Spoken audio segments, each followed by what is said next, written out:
Good morning student. आज के video lecture में हम क्वांटम दक्षता क्या होती है और क्वांटम दक्षता को कौन कौन से कारक प्रभावित करते हैं इसके बारे में चर्चा करते हैं। पिछले वीडियो लेक्चर में हमने प्रकाश रसायन के नियम लॉ ऑफ फोटोकेमिस्ट्री के बारे में चर्चा की थी। प्रकाश रसायन के दो मूलभूत नियम थे, ग्रोथस ड्रेपर का नियम और दूसरा प्रकाश रासायनिक तुल्यता का नियम। जो ग्रोथस ड्रेपर नियम था उससे ये निष्कर्ष निकल रहा था कि अभिकारकों द्वारा अवशोषित होने वाले विशिष्ट विकिरणों द्वारा ही प्रकाश रासायनिक अभिक्रिया गठित होती है। और जो दूसरा नियम था प्रकाश रासायनिक तुल्यता का नियम, उससे ये निष्कर्ष निकल रहा था कि एक अणु एक फोटोन का अवशोषण कर सक्रियत होता है, अर्थात एक फोटोन एक अणु को सक्रियत कर देता है और प्रकाश रासायनिक अभिक्रिया गठित होती है। प्रकाश रासायनिक तुल्यता का नियम प्राथमिक प्रकाश रासायनिक प्रक्रम के लिए ही प्रयुक्त होता है, अर्थात जब प्रकाश का अवशोषण होता है तो पदार्थ का एक अणु एक फोटोन का अवशोषण कर अपघटित भी हो जाए और अपघटित उत्पाद आगे कोई अभिक्रिया नहीं करे, तब ही रासायनिक तुल्यता का 1:1 संबंध अर्थात एक अणु एक फोटोन सही रूप से लागू होता है, परंतु व्यवहार में ऐसा नहीं होता। अधिकतम प्रकाश रासायनिक अभिक्रियाओं में प्राथमिक चरण के अलावा कई द्वितीयक चरण भी संपन्न होते हैं, जिसके परिणाम स्वरूप रासायनिक तुल्यता का 1:1 संबंध असत्य हो जाता है। अतः क्रिया करने वाले अणु की संख्या एवं अवशोषित फोटोन की संख्या में सही संबंध ज्ञात करने के लिए तथा प्रकाश रासायनिक अभिक्रिया की क्रियाविधि और मात्रात्मक विश्लेषण अभिक्रिया की समग्र दक्षता को परिभाषित करने की आवश्यकता होती है। जिस प्रकार किसी साधारण रासायनिक अभिक्रिया की दक्षता को उसकी लब्धि द्वारा प्रदर्शित करते हैं, ठीक उसी प्रकार प्रकाश रासायनिक अभिक्रिया की समग्र दक्षता अर्थात अभिक्रिया कितनी मात्रा में हुई को क्वांटम दक्षता या क्वांटम लब्धि द्वारा प्रदर्शित किया जाता है। किसी प्रकाश रासायनिक अभिक्रिया की क्वांटम दक्षता दिए गए समय में उत्पादों में रूपांतरित होने वाले अणुओं की कुल संख्या तथा उसी समय में अवशोषित होने वाले फोटोनों की कुल संख्या का अनुपात होती है। दूसरे शब्दों में क्वांटम दक्षता प्रति क्वांटम अवशोषण से अपघटित होने वाले क्रियाकारी अणु की संख्या है और इसे संकेत फाई द्वारा व्यक्त किया जाता है। अतः क्वांटम दक्षता जिसको फाई से प्रदर्शित करते हैं, फाई इक्वल टू दिए गए समय में अपघटित कुल अणु की संख्या बटा उसी समय में अवशोषित होने वाले कुल क्वांटम की संख्या, या फाई इक्वल टू दिए गए समय में अपघटित मौलों की संख्या बटा उसी समय में अवशोषित आइंस्टाइन की संख्या, या फाई इक्वल टू अभिक्रिया की दर बटा अवशोषित प्रकाश की तीव्रता। क्वांटम दक्षता का मान 0 से लेकर 10⁶ तक हो सकता है, जो कि प्रकाश रासायनिक अभिक्रिया के प्राथमिक एवं द्वितीयक चरणों का समग्र परिणाम है और यह उस अभिक्रिया की प्रकृति पर निर्भर करता है। क्वांटम दक्षता के विशेष मानों से ये नहीं समझना चाहिए कि प्रकाश रासायनिक तुल्यता का नियम गलत है। तुल्यता का नियम बिल्कुल सही है, परंतु ये प्रकाश रासायनिक अभिक्रिया के प्राथमिक चरण के लिए ही सत्य है, जबकि अभिक्रिया की समग्र प्रभाव उत्पादकता को प्रदर्शित करता है। अब आपके सामने कुछ एग्जाम्पल है, कुछ अभिक्रियाओं में के एग्जाम्पल है जिनमें उन अभिक्रियाओं की क्वांटम दक्षता के बारे में बताया गया है। सबसे पहला, हाइड्रोजन और ब्रोमीन की क्रिया से HBr बनता है, उस अभिक्रिया की क्वांटम दक्षता 0.01 होती है। उसी प्रकार दूसरा उदाहरण है CH3COCH3, ये अपघटित होकर प्रकाश की उपस्थिति में अपघटित होकर CO+C2H6 में अपघटित हो जाता है। इस अभिक्रिया की क्वांटम दक्षता है 0.1। इसी प्रकार तीसरा उदाहरण है, ऑक्सीजन ओजोन में परिवर्तित हो रही है, इस अभिक्रिया की क्वांटम दक्षता है 3। इसी प्रकार चौथा उदाहरण है CO+Cl2 = COCl2, इस अभिक्रिया की क्वांटम दक्षता 10⁻³ है। अगला उदाहरण है पांचवा, H2+Cl2 2HCl, इस अभिक्रिया की क्वांटम दक्षता 10⁵ है। तो कुछ ऐसे एग्जाम्पल है आपके सामने जिनसे ये पता चलता है कि क्वांटम दक्षता का मान 0 से लेके 10⁶ तक हो सकता है। अब कुछ अभिक्रियाओं की क्वांटम दक्षता बहुत ज़्यादा उच्च होती है और कुछ अभिक्रियाओं की क्वांटम दक्षता बहुत निम्न होती है। तो उच्च क्वांटम दक्षता के क्या कारण हैं और निम्न क्वांटम दक्षता के क्या कारण हैं। सबसे पहले बात करते हैं अपन उच्च क्वांटम दक्षता, हाई क्वांटम यील्ड। अनेक रासायनिक अभिक्रियाओं में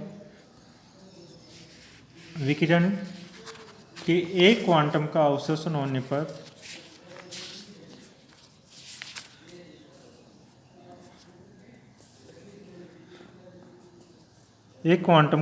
होने पर अभिकारकों के कई अणुओं का रूपांतरण हो जाता है।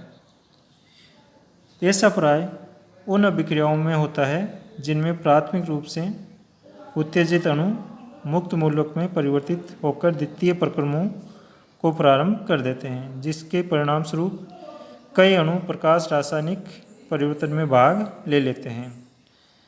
ऐसी अभिक्रियाओं की क्वांटम दक्षता 1 से अधिक होती है, अर्थात ऐसी अभिक्रियाओं में परिवर्तित होने वाले अणुओं की संख्या अवशोषित होने वाले क्वांटमों की संख्या से बहुत अधिक होती है। जैसे H2O2 का H2+O2 में अपघटित होना, इस अभिक्रिया के लिए क्वांटम दक्षता का मान 7 है। उसी प्रकार दूसरा उदाहरण है H2+Cl2 आपस में जुड़ के HCl का निर्माण करते हैं। इस अभिक्रिया के लिए फाई का मान 10⁵ होता है। तो इन अभिक्रियाओं में क्वांटम दक्षता का मान उच्च होता है, या ये कहो कि 1 से ज़्यादा होता है। तो क्वांटम दक्षता का उच्च मान होने के क्या कारण है, इन पे चर्चा करते हैं। तो सब क्वांटम दक्षता या उच्च क्वांटम दक्षता के कौन कौन से कारण हैं। सबसे पहला कारण है एक क्वांटम के अवशोषण से प्राथमिक चरण में मुक्त बुलक का बनना एवं श्रृंखला अभिक्रिया का होना। एक अणु द्वारा प्रकाश ऊर्जा एक क्वांटम का अवशोषण होने के प्राथमिक चरण में अणु यदि मुक्त मूलक या परमाणु में अपघटित हो जाता है तो श्रृंखला क्रिया प्रारंभ हो जाती है और श्रृंखला क्रियाविधि द्वारा अनेक अणुओं का रासायनिक परिवर्तन हो सकता है। अतः एक क्वांटम के अवशोषण से अनेक अणु रासायनिक अभिक्रिया में भाग लेते हैं। चूँकि प्राथमिक अभिक्रिया तो सभी प्रक्रमों में समान होती है, अतः द्वितीयक प्रक्रमों की प्रकृति से क्वांटम दक्षता निर्धारित होती है। जब द्वितीयक प्रक्रम श्रृंखला क्रिया के रूप में होने लगती है तब प्रकाश रासायनिक अभिक्रियाओं की क्वांटम लब्धि उच्च होती है। जैसे एक उदाहरण है आपके सामने, H2 + Cl2 की क्रिया करवाते हैं तो ये इस अभिक्रिया में एक मुक्त मूलक बनता है और ये अभिक्रिया श्रृंखला अभिक्रिया के रूप में आगे संचरित होती है। सबसे पहले Cl2 अणु जो ही विकिरण से क्रिया करता है या जो ही विकिरण इस पर गिरता है Cl2 Cl मुक्त मूलक में कन्वर्ट हो जाता है। ये इस अभिक्रिया का प्राथमिक चरण है। जो ही Cl, ये आपके सामने दिख रहा है कि ये Cl मुक्त मूलक बन रहा है। जो ही ये Cl मुक्त मूलक बना, ये Cl मुक्त मूलक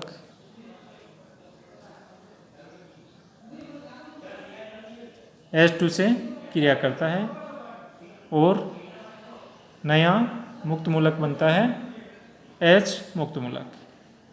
H मुक्त मूलक फिर Cl2 से क्रिया करता है और वापस Cl मुक्त मूलक बनता है। इस प्रकार ये दोनों क्रियाएं लगातार चलती रहती है और श्रृंखला का संचरण होता रहता है। एंड में Cl मुक्त मूलक दीवार से टकरा के Cl अणु में कन्वर्ट हो जाता है और श्रृंखला का समापन हो जाता है। इस प्रकार ये एक अभिक्रिया श्रृंखला अभिक्रिया होती है और इस अभिक्रिया के लिए क्वांटम लब्धि का मान बहुत उच्च होता है। दूसरा कारण, अभिक्रिया में मध्यवर्ती उत्पाद ऐसा होता है जो उत्प्रेरक का कार्य करता है। तब एक क्वांटम के अवशोषण पर भी कई अणु रासायनिक रूपांतरण में भाग लेते हैं। तीसरा कारण, प्राथमिक चरण का ऊष्मा क्षेपी होना। इससे उत्पन्न ऊष्मा अन्य अणु को सक्रियत कर देती है। कई बार अवशोषण के प्रक्रम अर्थात प्राथमिक चरण मुक्त मूलक न बनकर कोई ऊष्मा से भी प्रक्रम प्रारंभ हो जाता है। इससे उत्पन्न ऊष्मा अन्य अणुओं को सक्रियत कर देती है और इस प्रकार प्रकाश अतिरिक्त क्वांटम का अवशोषण किए बिना ही अन्य कई अणु रासायनिक अभिक्रिया में भाग लेकर उत्पाद दे देते हैं। अतः ऐसी प्रकाश रासायनिक अभिक्रियाओं की क्वांटम लब्धि भी उच्च होती है। चौथा कारण, प्राथमिक चरण में क्वांटम अवशोषण से सक्रियत अणु निष्क्रिय अणु के साथ संगठन मतलब कोलिजन टक्कर कर उसे भी सक्रियत कर देते हैं। इस प्रकार ये चार मुख्य कारण हैं जिनके कारण प्रकाश रासायनिक अभिक्रियाओं की क्वांटम लब्धि उच्च होती है। अब बात करते हैं अल्प क्वांटम दक्षता, लो क्वांटम यील्ड की। कुछ ऐसी अभिक्रियाएं होती हैं जिनमें फाई का मान 1 से कम होता है। कई रासायनिक अभिक्रियाएं ऐसी होती है जिनमें रासायनिक रूप से परिवर्तित होने वाले अणुओं की संख्या अवशोषित होने वाले प्रति फोटोन इकाई से कम होती है। अर्थात ऐसी अभिक्रियाओं के लिए फाई का मान 1 से कम होता है। जैसे आपके सामने उदाहरण है अमोनिया का अपघटन। इस अभिक्रिया में फाई का मान 0.2 होता है। दूसरी अभिक्रिया है हाइड्रोजन और ब्रोमीन की अभिक्रिया। इसमें प्रकाश की उपस्थिति में HBr बनता है। इस अभिक्रिया के लिए फाई का मान 0.01 होता है। तो इन अभिक्रियाओं से या इन अभिक्रियाओं में फाई का मान बहुत ही लो होता है और 1 से कम होता है। तो इन अभिक्रियाओं में लो क्वांटम यील्ड के क्या क्या कारण हैं? तो अल्प क्वांटम दक्षता के कारण।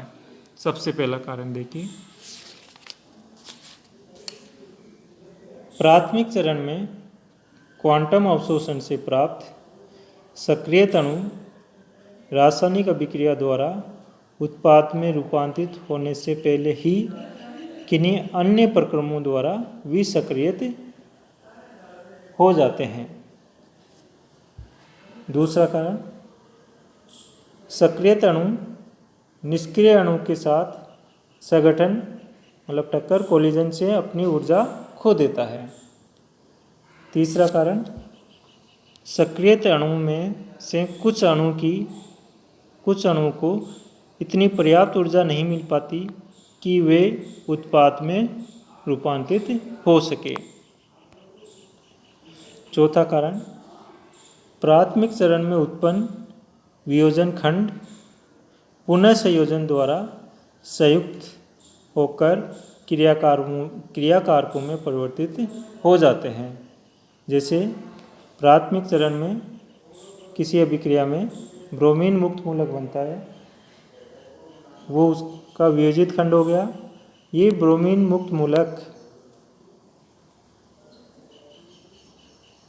मुक्त मूलक आपस में क्रिया करके वापस पुनः संयोजन होकर क्रियाकारकों ब्रोमीन में बदल जाता है। पांचवा कारण है प्रतीप जो अभिक्रिया होती है, कई बार जो उत्क्रमणीय अभिक्रिया होती है उनमें जो प्रतीप अभिक्रिया होती है, वो प्रतीप अभिक्रिया अप्रकाशीय अभिक्रिया होती है, डार्क अभिक्रिया होती है, डार्क रिएक्शन होती है। जैसे एंथ्रोसिन का डायएंथ्रोसिन में परिवर्तन जो प्रतीप अभिक्रिया है वो डार्क अभिक्रिया है। तो इस कारण भी क्वांटम दक्षता का मान लो होता है। अब बात करते हैं क्वांटम दक्षता को कौन कौन से कारक प्रभावित करते हैं। Factor affecting quantum yield. सबसे पहला कारक है टेम्परेचर, ताप। ताप क्वांटम दक्षता को प्रभावित करता है। और ताप में परिवर्तन से क्वांटम दक्षता पर क्या प्रभाव पड़ता है? ताप बढ़ाने पर क्वांटम दक्षता में वृद्धि होती है। अगर आप किसी प्रकाश रासायनिक अभिक्रिया में ताप बढ़ाते हैं तो उसके लिए क्वांटम दक्षता का मान बढ़ जाता है। दूसरा है प्रकाश का तरंग दैर्ध्य का प्रभाव। साधारणतः तरंग दैर्ध्य के बढ़ने पर क्वांटम दक्षता में कमी आती है।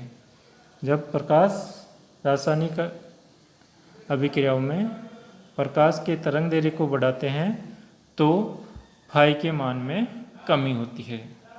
तीसरा है प्रकाश की तीव्रता। अगर प्रकाश की तीव्रता बढ़ाई जाती है तो क्वांटम दक्षता घट जाती है। चौथा कारक है निष्क्रिय गैसों का प्रभाव। निष्क्रिय गैसों की उपस्थिति में साधारणतया प्रकाश रासायनिक अभिक्रियाओं की क्वांटम दक्षता में वृद्धि होती है। इस प्रकार प्रकाश रासायनिक अभिक्रियाओं की क्वांटम दक्षता को विभिन्न कारक प्रभावित करते हैं और उपरोक्त वर्णन से ये स्पष्ट होता है कि प्रकाश रासायनिक अध्ययन में सदैव एक वर्णीय प्रकाश का उपयोग करना चाहिए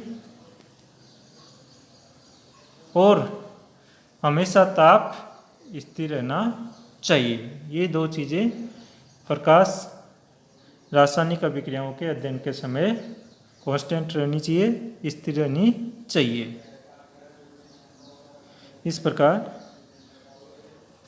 आज के वीडियो लेक्चर में अपन ने क्वांटम दक्षता, या क्वांटम लब्धि क्या होती है, उसकी परिभाषा। कुछ अभिक्रियाओं के लिए इसका मान उच्च होता है, कुछ के लिए निम्न होता है, उसके क्या कारण है, और क्वांटम दक्षता को कौन कौन से कारक प्रभावित करते हैं, इसके बारे में चर्चा की। धन्यवाद।